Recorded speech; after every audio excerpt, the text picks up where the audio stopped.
Public testimony was heard today in Augusta on a proposal that would allow counties and municipalities to enter federal bankruptcy proceedings.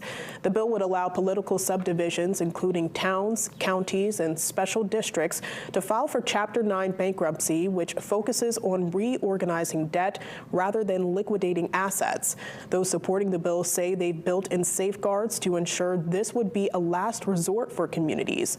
These include a determination by the state auditor that the community has become insolvent and majority approval from elected officials representing the area. Opposition comes from county commissioners in the Maine Bankers Association, who argue it could increase interest rates from lenders.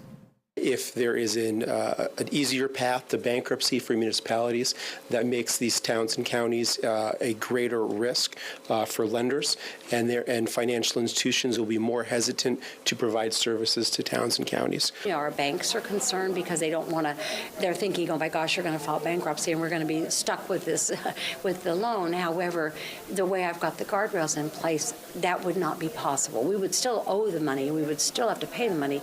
We were just trying to negotiate terms to make it give us a little bit longer to pay it.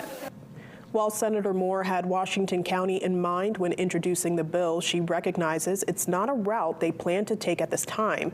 Still, she believes it's important to give communities an available tool if needed.